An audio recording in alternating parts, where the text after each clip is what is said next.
Hey guys, time to get in on the action for the biggest moments in basketball with Prize Picks, America's #1 fantasy sports app. Just select 2 or more players, pick more or less on their projections, place your entry, and win up to 100 times your money. Right now, Prize Picks will match your first deposit of up to $100. Just download the Prize Picks app and use the code GET100. That's code GET100 on Prize Picks for a first deposit match of up to $100. Prize Picks. Pick more. Pick less. It's that easy. This is Scott Richmond and Arnie Sherman. You're listening to What Do You Know on Newstalk KGVO, AM 1290 and 98.3 FM.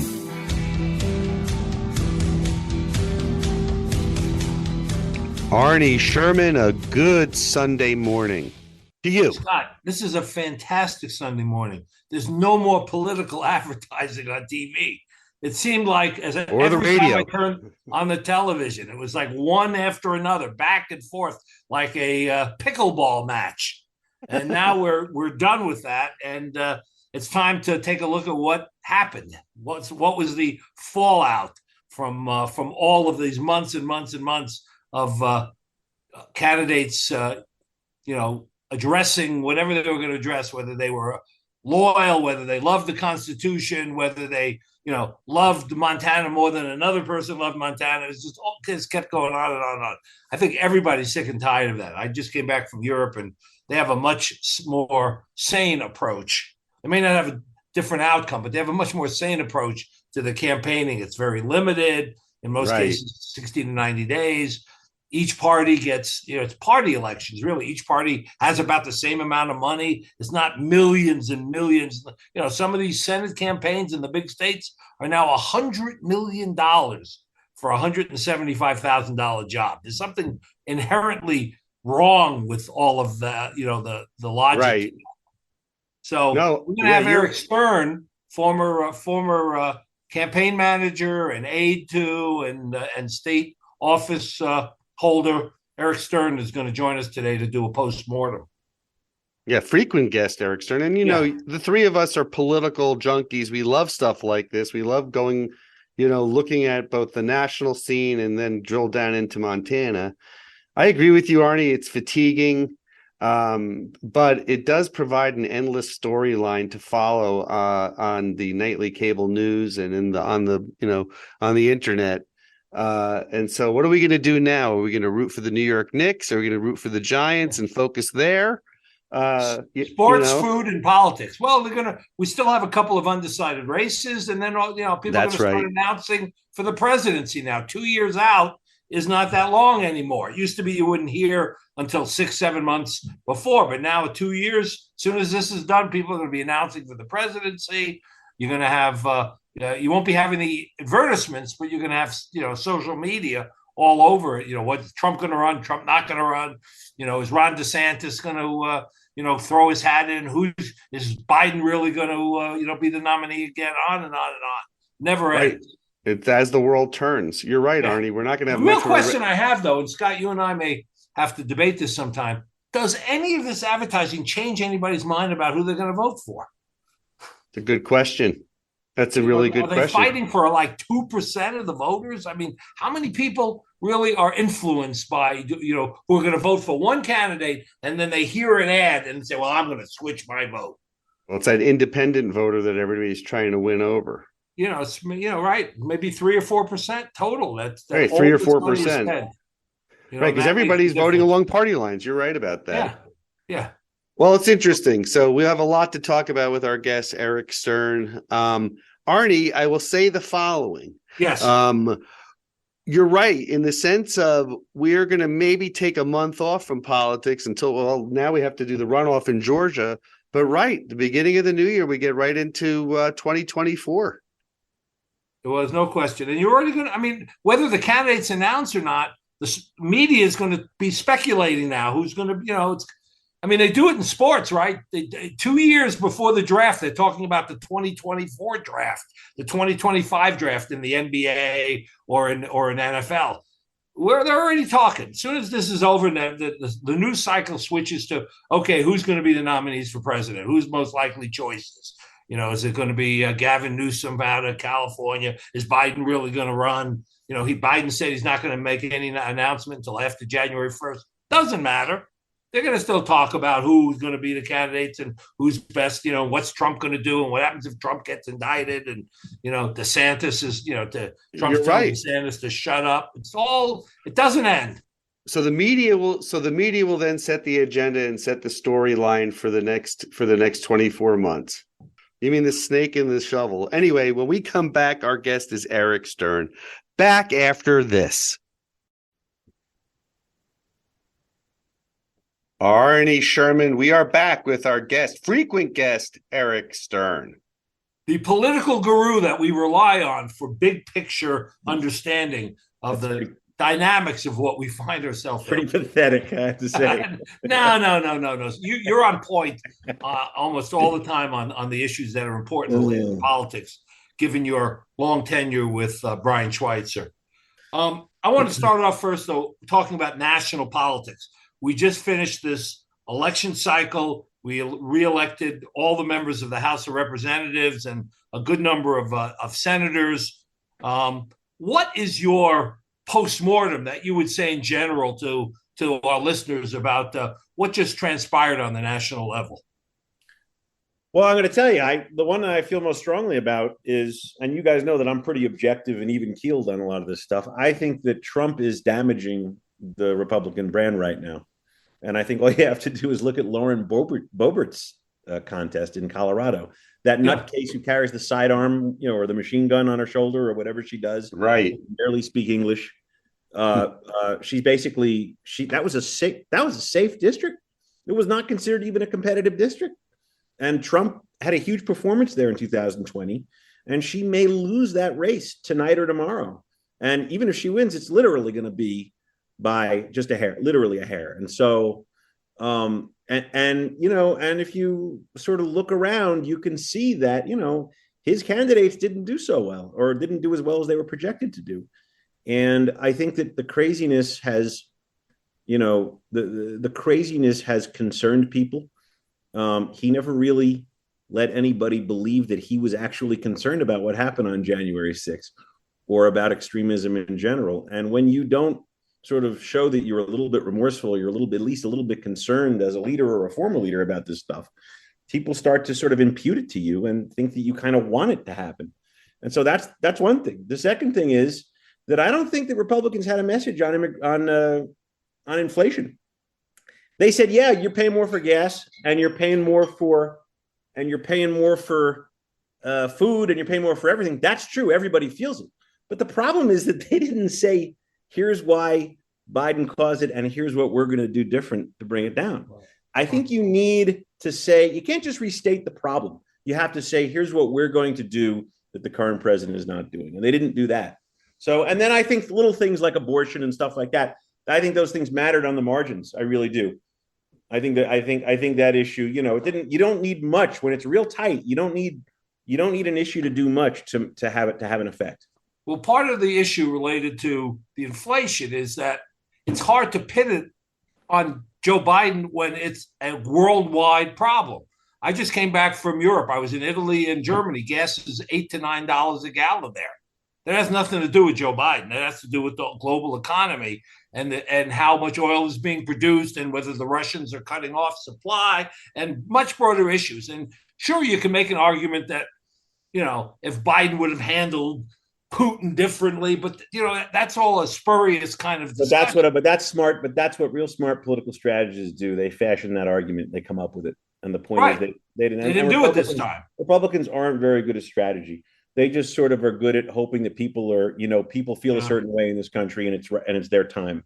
And that's the other thing that you mentioned about Trump is what's showing to me on that topic is that more and more Republicans from a variety of perspectives are saying his time has passed, are willing to say that more than they've ever said it before. And Mike Pence's new book, which isn't being covered by Fox News, but is out there, had a very damaging section I read about what happened on January 6th, and then 4 days later when they met. About Trump's concern about all of that got boiled down to him saying, I feel bad about going out this way. Maybe I shouldn't have done what I did. And that's pretty damning. Right. And look, this is no longer there is, when we talk about the base, people think that means the whole 45% of people in this country that voted for Trump in 2020. That's not the base. The base are the people that will always be there for him. And that's shrunk, and it's a lot smaller than it used to be. And frankly, if you look at some of the primaries that he took sides in, half the voters or more often voted against who he was telling people to vote for in the Republican primaries. So, so it's not his party anymore. There is a piece of it that's his party, but I think his brand is not in very good shape right now, and I'm not even sure. If I had to bet, I would say that it's going to be a real competition for him to be able. If it were a 2-person race in 2024, I bet DeSantis would beat him. You think so? Might be like an 8-person race, and those are much harder when you have an established figure. The question I have is, I'm sorry to interrupt you, but of the Youngkins of the world and the DeSantises of the world and the Brian Kemps of the world who have distinguished themselves by not falling in line, do they have the staying power and the courage to actually now, there's a crack, cleave it open, right? And say, here's the difference between me and him. Yeah. And here's where I want this party to go. Yeah, I think there are enough again, if they do it though? Some of them will. Yeah, some of them will. You'll see a lot of people. If Trump runs, you will see a lot of people oppose him. And I'm not talking about somebody like Liz Cheney. That's a whole different thing. She's just out there to sort of carve out her own niche, but no, I don't. I think he's and I got to be honest with you. I don't think he's. If you look ahead in 2024 general election, if Trump were the nominee, I think that with each day that goes by, he's not doing himself any good, but he's harming himself. And by the way, the first thing you say if you're DeSantis is this guy's not doing anything but losing for us right now. He lost the presidency.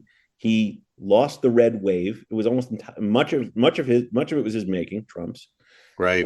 And by the way, he's also now working for the Saudi royal family, and help promote their golf league, and tear down and destroy the PGA Tour, an 100-year-old American institution. And whatever. So it's like, I don't think Trump's one of these people that thinks it doesn't matter what he does today, he'll figure out how to deal with it tomorrow. And the problem is when you have smart people running against you in politics, that's not going to work. You're going to pay for it. When Trump ran in 2016, he had a stage full of stupid people running against him. And I think that there will be at least 1 or 2 very smart people running against him this time. And so I think it's a different dynamic. So, Eric, let's switch gears now. What do you say to the Democrats about what happened nationally? What's your message to them?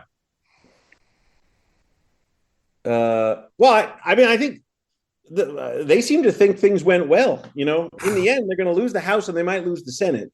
And so, they're sort of celebrating. I don't know exactly why.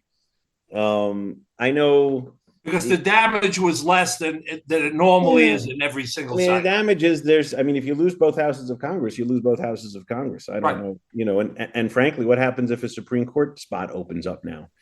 Right. I don't know whether you can't get him by definition. He won't be confirmed until Biden is out of office, and they'll just let the clock run out. So.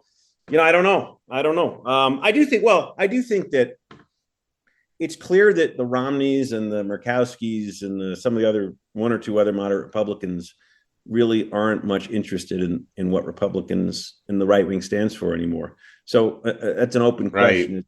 Right. And with Trump's street cred sort of going down a little bit, they may be more a little bolder about voting with Democrats on certain things. So I think that's another thing to maybe another piece of optimism for Democrats, which is, if they're worried about, what might, because there's going to be all these investigations that they want to do and all the rest. And I don't know, they're going to try to impeach him or whatever they're going to do. And it's sort of like, this is now there's like 4 or 5 moderate Republicans whose voices matter and whose votes matter. Right. So the House goes as it will, Republican. I'm talking in the Senate. Yeah, the House. There's nothing to do. There's not much to do in the House. That will be circus. So. Right. And you get a new Speaker of the House who's likely, to first thing on the agenda is to stop stop the January 6th committee hearing, or to move. investigate the president's son, or all all Right, that they're going stuff. to move to impeach. I mean, that's his Right. deal. And by the for way, getting just like Democrats, I don't think ever really did themselves many favors with the Russia investigation and even some of the January 6th stuff. Although I think the January 6th stuff had to be done. These guys are not listening to the country when they start talking about how they're going to investigate Biden. They're listening to their own very narrow slice of the universe, which is the people who vote in Republican primaries and elect them. And that's the problem with our country. We now have a country where politicians answer to their primary electorates because they don't, most of these congressional seats, the districts are so lopsided that it doesn't matter what independent voters think. So you saw that the redistricting in Florida led to the first time in our lifetime that Miami-Dade County switched from Democrat to Republican for the governor's race.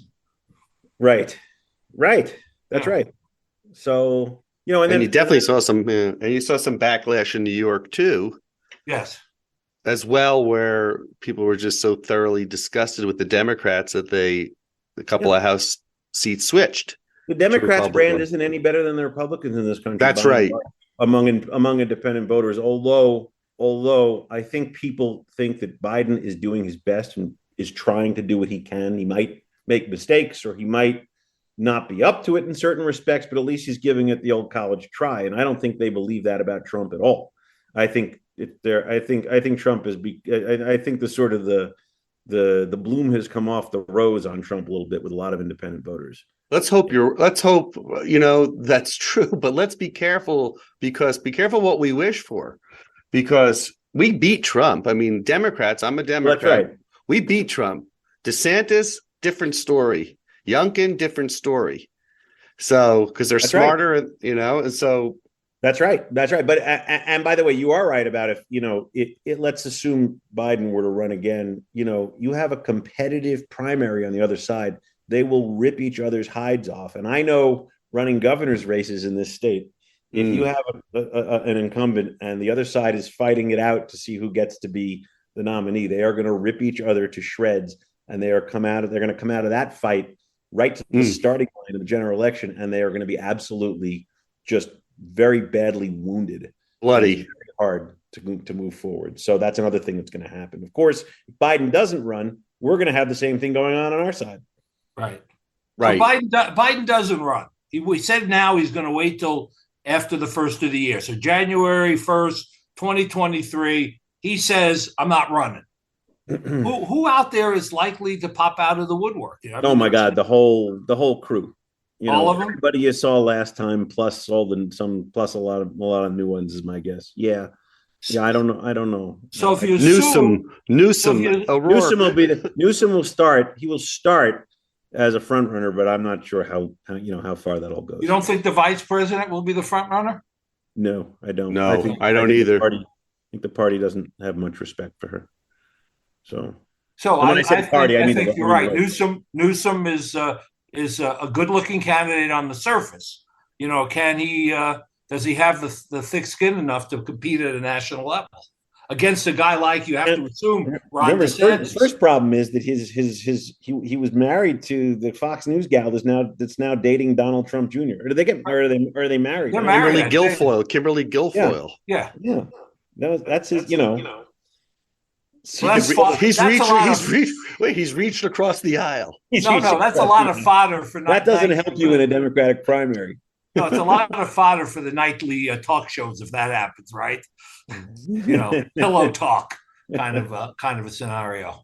I don't think I don't.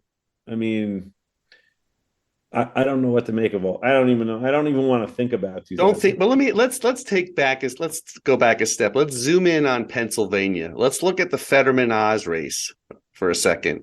Okay, I mean, Fetterman won obviously, and everybody thought post debate that he had done himself in. There was a lot of people saying that was the wrong move. Clearly, it wasn't the wrong move, or people didn't put much value on that debate, which is. They had already made up their minds. Yeah, I don't think debates. I think debates rarely matter in state. I think they matter when you're running for president. I think the only time they matter in state level races, whether it's a Senate race or governor's races, if you say something really stupid and you make a headline out of it, that happened in 2000. We lost the governor's race in Montana because in 2000. Yeah, I remember that. Why? Because the Democratic nominee turned to the camera and said, "If I get elected, I'm going to be business's worst nightmare." and what he meant to say, he had been coached to say something else. He was supposed to say polluting industries. That if anybody tries to pollute, any industrial plant tries to pollute, he's going to be their worst nightmare. But he just forgot what he was doing, or he didn't. Who knows what happened. And that basically became a headline for the last week of the campaign.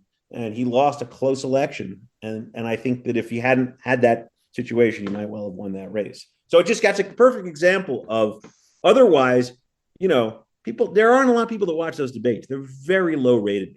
You have a debate like the congressional race we just had here. It's, maybe a couple, maybe very few people care. But then they don't care. They just don't want, they're not, it's not like they're on network TV. You got to go find them and they're in some local access TV or they're streaming. They just don't rate.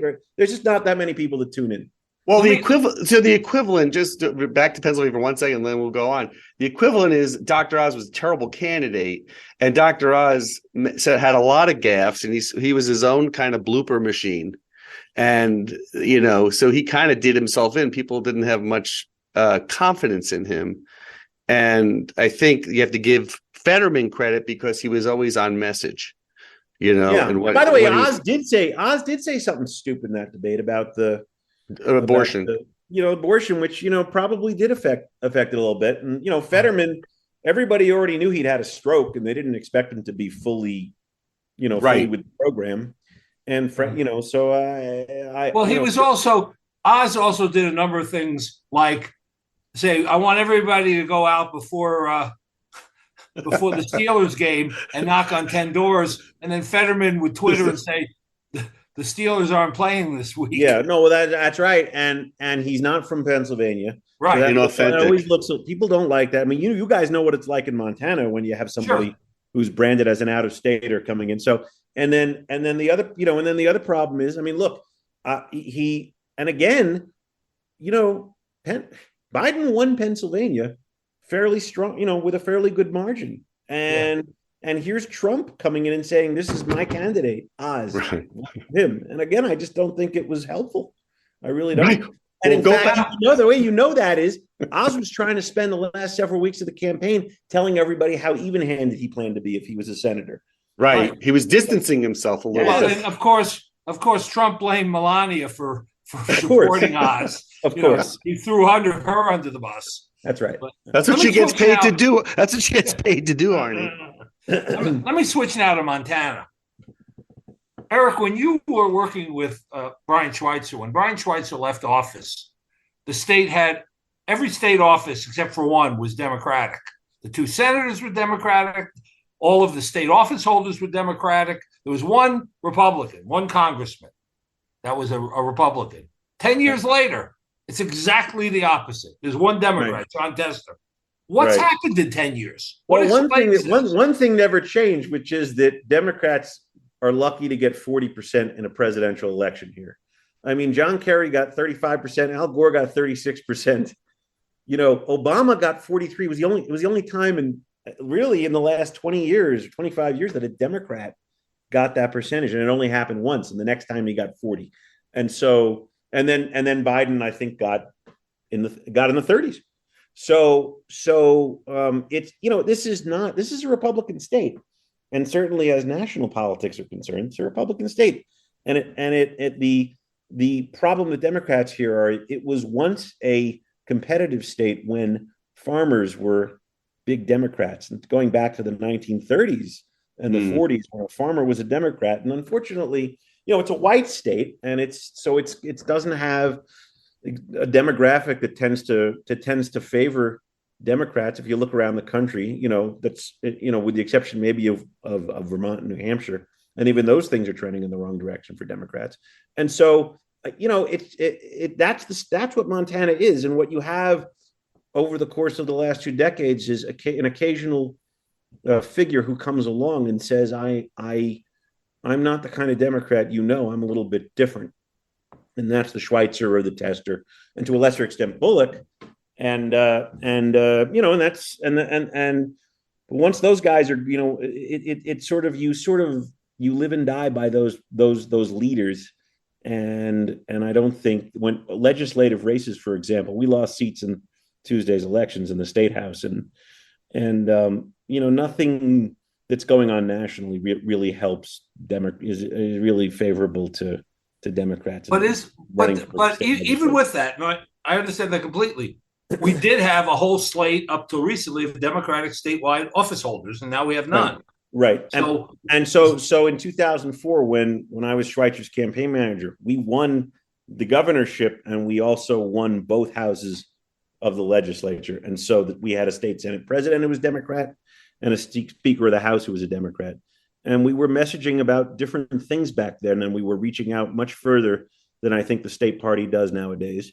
And I'm not really involved with it anymore, but it's sort of veered off track, and there's no focus on the type of economic issues or the type of things that, there are certain, I would say that this, even though it goes Republican presidential years and they vote Republican for, Congress, and obviously John Tester's been elected now 3 times since 2006. He's a Democrat. He knows how to do it. I think that there's certainly things you can talk about where you'll get an audience and a fair shake from the Montana voter if you're a Democrat, but they got to like what they hear, and they have to. And I just don't know, I don't really hear anything coming from Democrats anymore in this state, that I would think would appeal to an independent voter who leans conservative. So, right.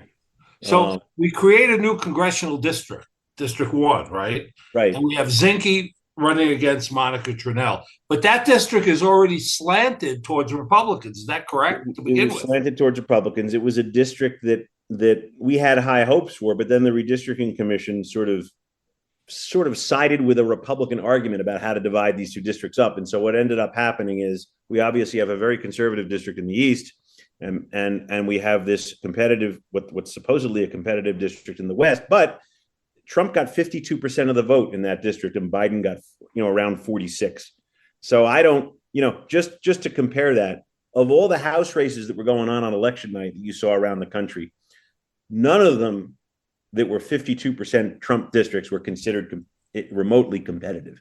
And so really and by the way, the Democrats didn't spend really any meaningful resources. National Democrats didn't spend any meaningful resources in this race with Monica Tranel and Ryan Zinke, because it wasn't really viewed as competitive. And the national Republicans didn't view it as competitive either. They thought that Zinke had it from the get-go. She actually did better than I think we had anticipated. Won by 5 points, and he won by 5 points, and they were correct. And I think she ran a good campaign.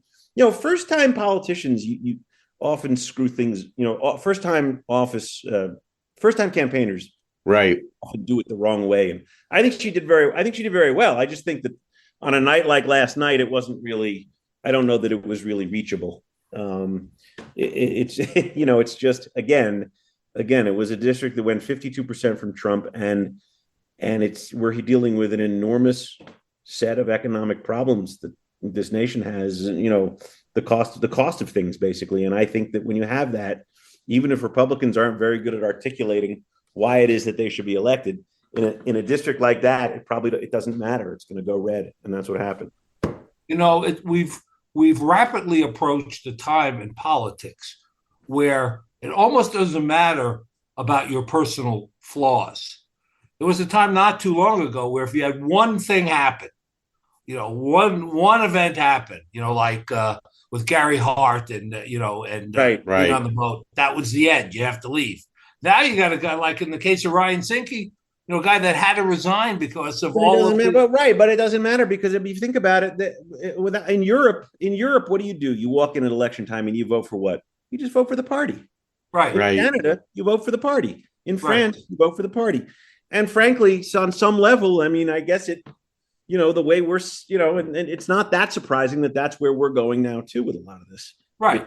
It used to be maybe a little bit different, but it's although you could argue, you could argue this last election though, people did go across the aisle, right? In always many have. instances. There's always voters that vote across the aisle. But I'm saying that Or across the ballot. It's like if you're if you really hate liberals, right, you're going to vote for Ryan Zinke. It doesn't matter what he went out and did. This could say. It doesn't matter what he did. Which is a great segue, Arnie, to talk about the Georgia race. And yes. Right. And that's exactly right. You have white racists voting for Herschel Walker. They are right. In Georgia. You know, if a Republican candidate gets 50%, that means he's got a lot of people that literally do not like black people, and they are voting for him because they Trump or they whatever. So it's like that makes my point, I think. Yep. Well, what was interesting about the Herschel Walker Warnke race, which is now going to be another race on December 16th or something like that. December 6th. The 6th, right? So it's not that far off. Is that there was a 5 or 6% drop off on the Republican side from the number of votes that the Republican gubernatorial candidate had, and he had, which showed that there was some, it's only 5 or 6% have some kind of scruples about a candidate's personal, life and personal behavior. No, you're looking at it back. Why do you say? No, but Tracy Abrams underperformed Walker. Stacey Abrams underperformed Warnock. And underperformed Warnock. Right. Yeah, they both under. Yeah. So what do you? I don't follow. So you're saying that? I'm saying that Republicans who did not vote strict party by a 5 or 6% differential because they voted more for the gubernatorial candidate than they voted for Herschel Walker. They voted for Kemp, and they didn't vote for Walker. I see. All right. So and what you're saying is that they thought. So they, So you're saying you're ascribing that to Herschel Walker's, hypocrisy on abortion and whatever else is an anti-Trump vote, because Kemp was an anti-Trump vote, or just a racist vote. Yeah. Right. Okay. All of it. It's all of the above. Yeah, I agree. I think that's plausible. What are your predictions? What are your predictions for December 6th? The interesting thing about the racism, I think almost all of Herschel Walker's votes were white votes. Not much came from the minority community for him. Is that right? Yeah, I hadn't seen that. Yeah, that surprises me. That surprises me because he's a hero in that state. Right. He's a hero to a lot of white people. I do have to say, when I watch the Georgia Bulldog football games and look in the 100,000 people in the stands, it's pretty Caucasian across the board. Yeah.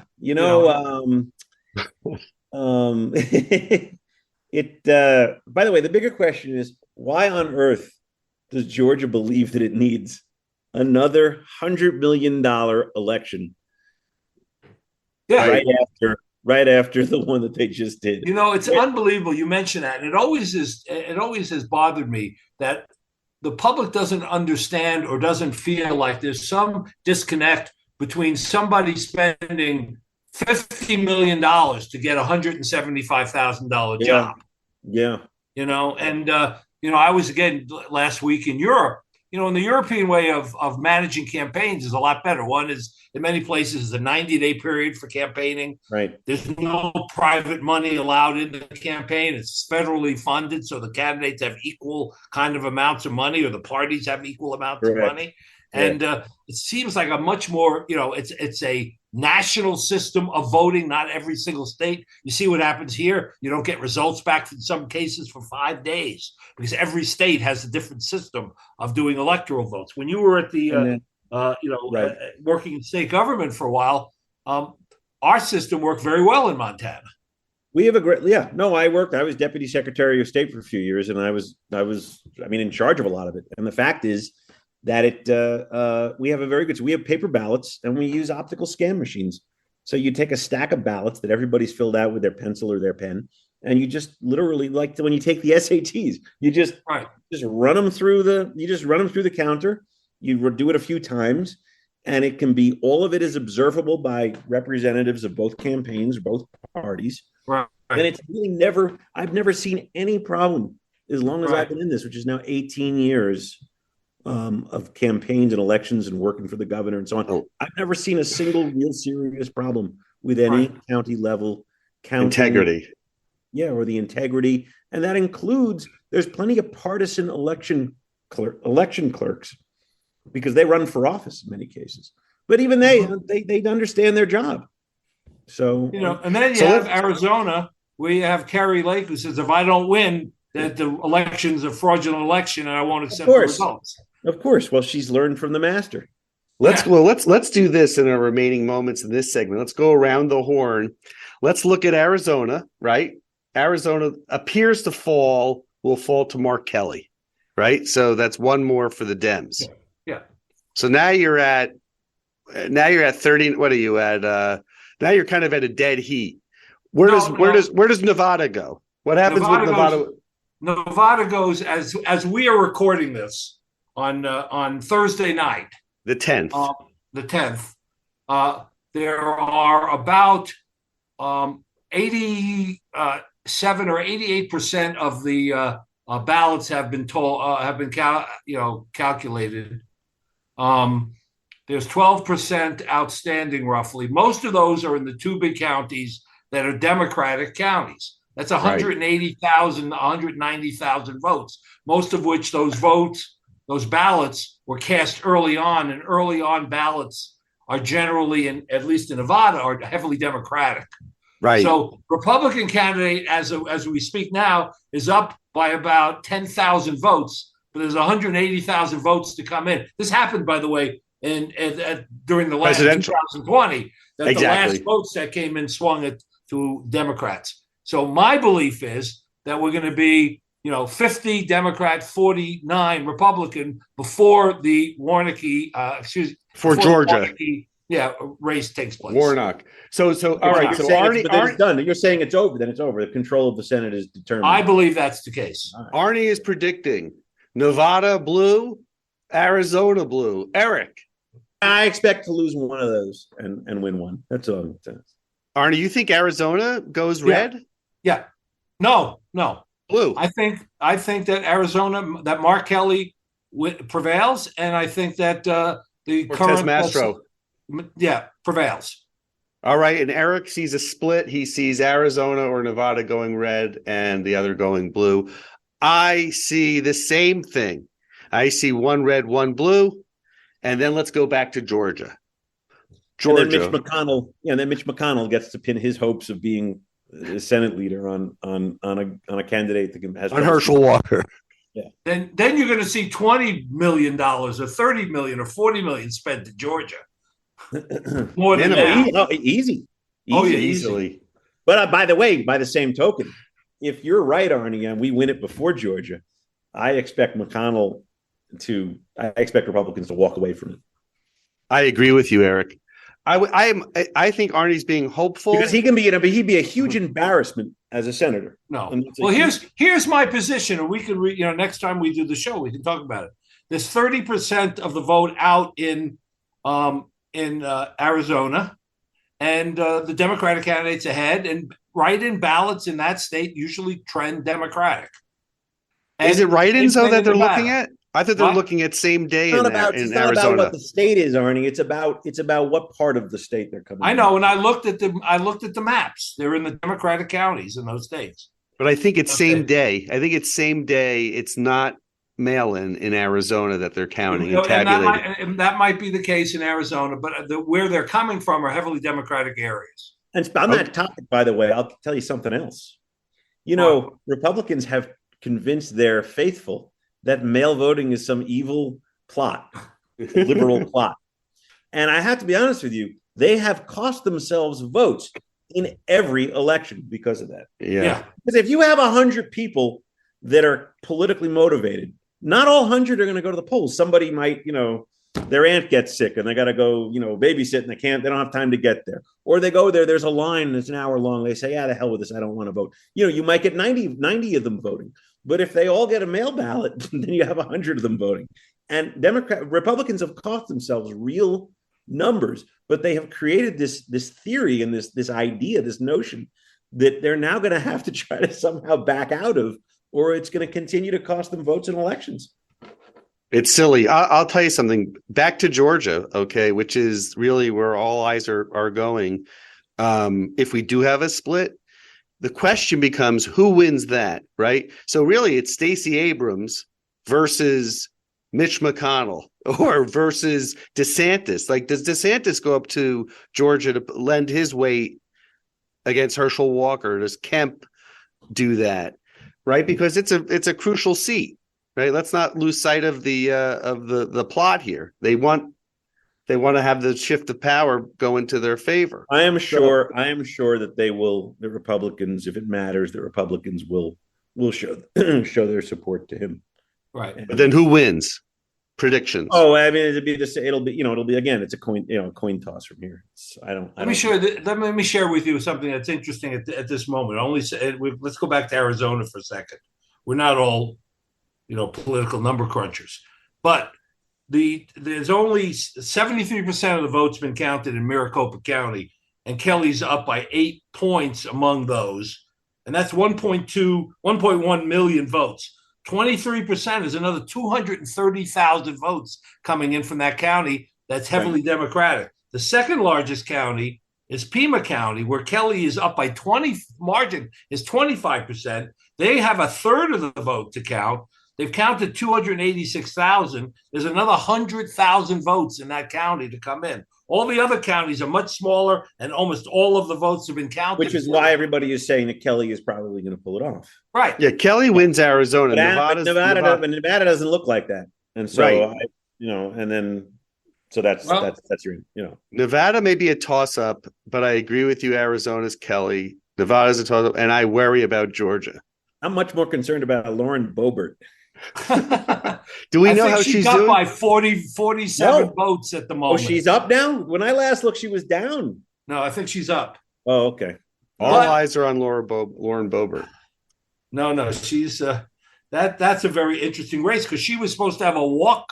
Just a walk. I mean, it was supposed to be a no-brainer. That's a heavy Republican district. She was like Trump on steroids, and I just think it's interesting that of all the people to end up, fighting for their lives on election night, that it's her. It's just remarkable. Yeah. So with 98% of the vote counted as we're speaking in her race, she is up by 200 votes.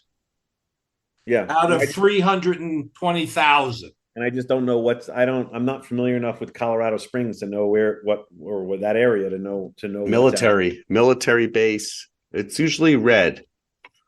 Arnie, I don't know what you're looking at, but I'm seeing similar numbers. And then as we zoom out, let's zoom back into Montana. Can we look at some of the issues that have impacted, at least here in the county? I was a little surprised I guess I shouldn't be surprised that the fairgrounds and the crisis levy was shot down. I think people just don't want to they feel taxes are too high. It's very hard to get somebody to support. Well, I also think people feel, they'll figure out a way to fund it other ways. Right. They'll get funded in other ways. Right. And nationally, so statewide, you had the abortion measure, which was called the Born Alive measure, which was a sort of a kind of one of these weird measures that the pro-life community put on the ballot, and it basically tried to shame, people into voting against it, and but the state rejected it, and so it is so basically every abortion ballot measure last night across the country, I think, failed.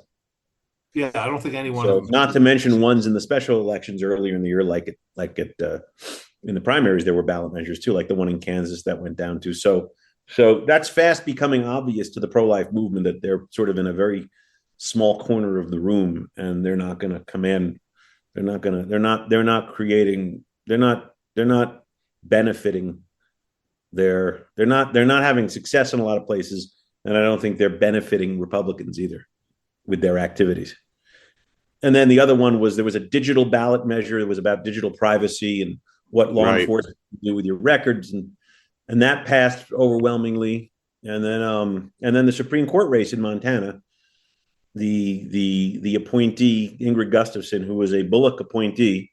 By the way, when I worked for Bullock, I interviewed her as one of the people that sat on the interview panel when we were trying to decide who to appoint to the Supreme Court to fill a vacancy. And she was the one we went with. So and so this is her sort of reelection, and very bright gal, really good judge, good lawyer, good racquetball player too, by the way, which that's me, that's the kind of stuff that I really get into. And then she knocked the stuffing out of this lunatic that the Republic essentially is a conservative, the hardest working man in showbiz, James Brown. What I found very interesting was that it rankled so many feathers that Mark Roscoe and other Republicans came out in support of Gustafson. Gustafson, yeah.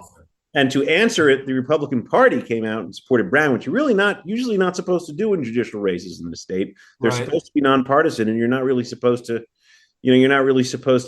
accept partisan endorsements, and you're not really supposed to make them either. Although you can if you want. And so that race, we've now won every time we have a Supreme Court race. The candidate preferred by the Democrats has won, going back now, a good 10, 12 years, because conservatives, there's a lot of strange people in the right wing, and some strange lawyers, and those are the people who end up running, and they just can't get it done because I think Montana voters like people who are normal. Let's put a pin in that. This is a good time for a break. Our guest is Eric Stern on our annual post-election summary, back after this. Arnie, we are back with our guest for the final segment with Eric Stern. It's always fun with Eric. So one of the things that was lost in all of this discussion is the fact Sarah Palin was running for Congress in Alaska and got swamped by the Democratic candidate 2-1. I mean, right. That was shocking to me, that someone that had such high, regard in Alaska and, was on the national ticket and all of that, could only muster 26% of the vote in Alaska. Because when you're a governor of the small state, you can kind of fool all the people all the time. But once she ran for president or vice president or whatever she did, Alaskans realized she's a moron, and I don't think they're interested any longer. Yeah, so that's it. That's my analysis. And she cashed that moron check all the way to the bank. So yeah, and by the way, they saw that too. Right, they saw that. They saw her on reality shows, and and all the rest. And I'm telling you, I'm telling you, that's going to be Trump's problem as he cashes in now and takes Saudi money, and he does this and he does that, and whatever else he's going to be doing to making a living in the next 2 years, it's going to wear him down with his own people. Take it to the bank. Eric, I was going to ask him one quick question. Where is Steve Bullock now? What's the future for Steve Bullock? Bullock is opening he's opening a brewery in Helena, and then he works. He's doing some law-related work nationally, and he works for a group called American Bridge. They get involved in political races and things like that, and he's a favorite among a lot of the Democrats in Washington who sort of want what they like to call a third way, kind of a centrist, centrist Democrat. So, and other than that, he's going to be opening up a tap room here in a few months. So, and what about your former boss, Brian Schweitzer? What's he doing these days? He's retired. He spends half the year in Arizona, and he kibitzes a lot in politics, but he doesn't get involved. He has a property business here and down there, and that's what he does. And he's just out of it completely. That's interesting. And what do we think about John Tester? And John Tester is going to have a big decision to make, because obviously the way things are going nationally, it's probably the hardest it's ever been to get elected as a Democrat statewide in this state, and especially to federal office. That's always been the tricky one. I mean, that's the toughest thing to get. You can get elected governor here as a Democrat. Getting elected senator as a Democrat in Montana is extremely difficult. and so he's done it 3 times. Obviously, the first time was the real miracle, and then once people got to know him, and he did a good job as senator, and he really was smart, he got elected. He got reelected twice. But this time, I think even he has said publicly he's not sure if he's going to run or not. And and then beyond that, I don't know. We'll just have to see. We'll just have to see what it looks like. Does he have other aspirations? Good question. Good. I would like to see him run for president, but we'll see what happens. I mean, I think he would be an excellent candidate for Democrats, but I don't know that it's is it feasible to have a guy like that be someone that Democrats will accept, with a good rating from the NRA and things like that. I just don't know. I don't know. Arnie, that's a good place to pause this week. Yeah, let's think about the future. On and on with Eric on a whole host of issues related to this, but that'll be saved for another time. Yes, Eric, you're a great guest. We appreciate you joining us. Of course, I love it. Arnie, I will see you next week. All right, guys. See you next week, Scott. Take care. Thank you for listening to What Do You Know? I can't wait for the next show, Scott. I'm excited too, Arnie. If you'd like to suggest a guest, send me an email at scottrichmond@townsquaremedia.com. We'll see you next week. And thanks for listening to Newstalk KGVO. Hey guys, time to get in on the action for the biggest moments in basketball with Prize Picks, America's #1 fantasy sports app. Just select 2 or more players. Pick more or less on their projections, place your entry, and win up to 100 times your money. Right now, Prize Picks will match your first deposit of up to $100. Just download the Prize Picks app and use the code GET100. That's code GET100 on Prize Picks for a first deposit match of up to $100. Prize Picks. Pick more. Pick less. It's that easy.